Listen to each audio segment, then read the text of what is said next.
ગઈકાલે સાંજના સમયમાં નખત્રાણા પોલીસ સ્ટેશન વિસ્તારના કોટડા જરોળ ગામમાં જે એક ગણપતિજીનો પંડાલ હતો, ત્યાં ગણપતિજીની જે મૂર્તિ ખંડિત થવાના લોકલ પોલીસ સ્ટેશનને જાણ થઈ હતી, જેના લીધે પોલીસ દ્વારા ત્યાં તાત્કાલિક જે છે સ્પોટ ઉપર જઈને વિઝિટ કરવામાં આવી અને એમની ઇન્વેસ્ટિગેશન ચાલુ કરવામાં આવી.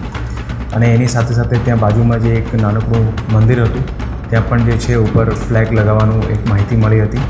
પોલીસ દ્વારા આ બંને બાબતમાં જે છે ત્યાં ગામમાં તપાસ કરવામાં આવી અને રાત્રિ દરમિયાન એલસીબી, એસઓજી અને જિલ્લાની અલગ અલગ પોલીસની ટીમો જે છે આખા બનાવની ઇન્વેસ્ટિગેશનમાં લાગી ગઈ હતી.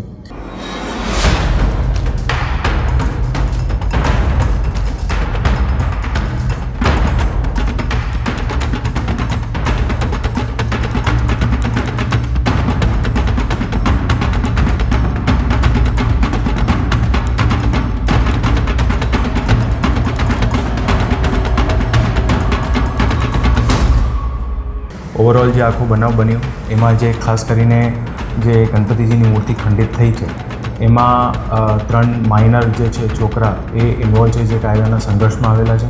અને એમની સાથે સાથે જે બીજી બાજુમાં જે ફ્લેગ લગાવવામાં આવેલો હતો એમની પણ તપાસ થઈ, તો એમાં પણ જે છે પોલીસ દ્વારા 4 લોકોને ડિટેન કરવામાં આવ્યા. ઓવરઓલ આ આખા બનાવમાં નખત્રાણા પોલીસ સ્ટેશનમાં ગુનો દાખલ થઈ ગયો છે.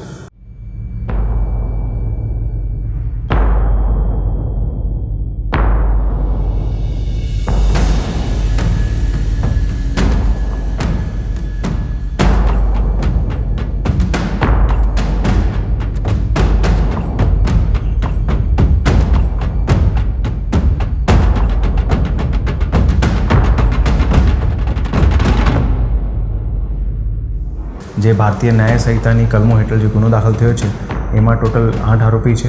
7 લોકોને પોલીસ દ્વારા ધરપકડ કરવામાં આવેલી છે અને એની સાથે સાથે જે માઇનર જે છે એ માઇનરની જે જુવેનાઇલ જસ્ટિસના પ્રમાણે જે છે એમના એ વિરુદ્ધ કાર્યવાહી કરવામાં આવશે.